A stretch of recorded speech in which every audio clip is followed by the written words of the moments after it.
On 9:46 now, and the kitchen is in our kitchen. Jen and Ann are back, and they are going to teach us how to make saganaki, which goes with one word, Oppa!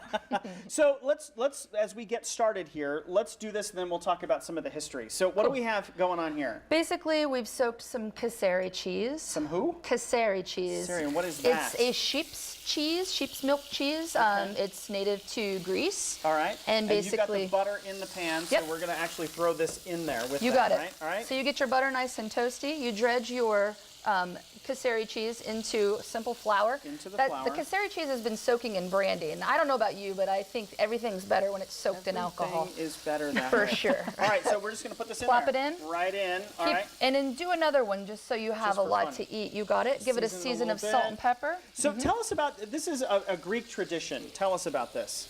Well, I think that this speaks volumes about a welcome dish when you have dinner and you want to sort of put on a show for your guests and celebrate, which is exactly what the kitchen is about.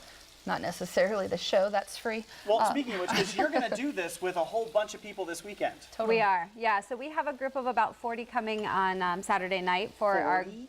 our, for a Greek dinner party. This is, it's a great opportunity for people to kind of come together, cook something maybe they're not used to cooking or they wouldn't necessarily try at home. Right. In the sort of safety net of our kitchen, but also to make some new friends, hopefully, or spend time cooking with people that they enjoy cooking with without all the stress of having to, you know, go to the grocery store and think about what they're going to make and deal with everybody's dietary restrictions and all those things. And so this we is take the care of a cooking lot with of that. strangers part. Yeah. Awesome. Yeah. All right, we need to season these again because Cool. we didn't do these. So once those go a nice golden brown crispiness, in, 3, 4, 5 minutes, somewhere to Okay. that effect, you give them a turn, you let them do the same thing, and then we add the pièce de résistance, which is your Super brandy. duper brandy. You All got right, it. Flip these over. Yep.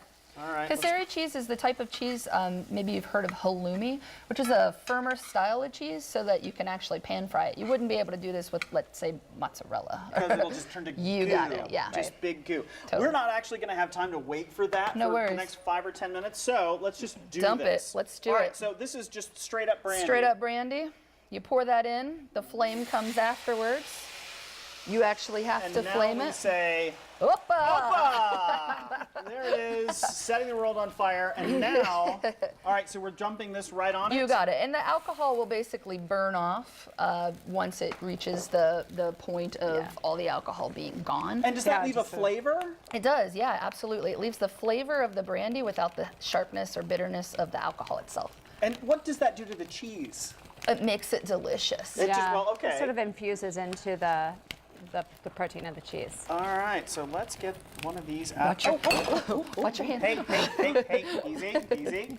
So it's not quite Always burn off best just to yet. wait till all of the Till flavor it is turns gone. out there was a little bit of flame left. It's hard to see because it's blue. If you look there down, it you can is. see, yeah. Oh, So yeah. you'll want to wait until it's not exactly flaming, and then you just transfer it to a This is dish. why you don't do this at home. This is exactly why. So now, when you have time to actually do this the right way, it Sure. looks beautiful. It when does. It comes out It's on the super plate. crispy. We're doing a little faster We'll put today. a little parsley on it garnish, to yeah. And then you garnishing. Make it look typically lovely. go ahead and stick like a pita or something to that effect, like beside it. You can taste it if you'd like. Why do we say Oppa? I don't know. I think it's like, yay! or something. It's just the way we do this. Yeah, I could Google it real quick if We'll you want. have to do that later. So if anybody wants to take part, can they still get involved? We Yeah, still there are have a a few handful spots, of not a lot. tickets left, and they can go to thekitchencolumbus.com to the calendar page and sign up right there. Sign up there. Cool. And then everybody gets to say, Oppa! And set yourself on fire. Cameron Fontana is going to give us one last look at Recreation Unlimited when we come back. We'll be right back. You know you make